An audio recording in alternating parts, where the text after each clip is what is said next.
नमस्कार मित्रांनो, आमच्या यूट्यूब चॅनलवर तुमच्यावालं स्वागत आहे। तर यूट्यूबवर कसं काम करायचं आणि माझे 6000 प्लस सबस्क्रायबर कसे झाले 3 महिन्यामध्ये, सोपं आहे। तुम्ही पण करू शकता, काही अवघड नसतं। तर व्हिडिओ बनवायचे आणि टाकायचे। माझ्यावालं चॅनल ग्रो होण्याचं कारण म्हणजे मी जास्त करून ग्रीन स्क्रीनचा वापर केला होता। पण माझा तरी असा सल्ला आहे तुम्हाला की ग्रीन स्क्रीनचा वापर वगैरे करू नका।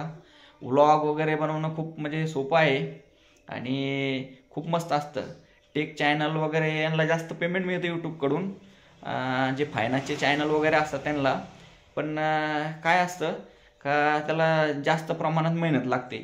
व्लॉग बनवणं म्हणजे एकदम नॅचरली आहे। कुठं पण शेतामध्ये, कुठं मंदिरात, कुठं वेगवेगळ्या ठिकाणी गेल्यानंतर किंवा एखादी कल्पना आपल्याला सुचली तर त्या विषयाला पकडून आपण बनवू शकतो। तर तुम्ही पण करून बघा आणि हळूहळू करता करता व्हिडिओ टाकायचे, शॉर्ट टाकायचे। सुरुवातीला स्टार्टिंगला शॉर्ट जर कधी टाकले कधी तर शॉर्टला मस्तपैकी व्ह्यू यायला सुरुवात होते। एकदा चॅनलनं आपल्यावाल्या म्हणजे रफ्तार पकडली की मस्तपैकी पुढं व्ह्यू यायला लागतात। मग थोडे लॉंग व्हिडिओ वगैरे, पण जास्त करून लॉंग व्हिडिओचं पेमेंट येतं। तर माझा असा सल्ला राहील की लॉंग व्हिडिओने ट्राय करा, व्लॉग वगैरे ट्राय करा आणि करत राहा। माझं चॅनल अजून तर मॉनिटाईज झालं नाही, पण लवकरच मॉनिटाईज होऊ शकतं, कारण व्ह्यू वगैरे भरपूर आलेले आहे। धन्यवाद, थँक्यू।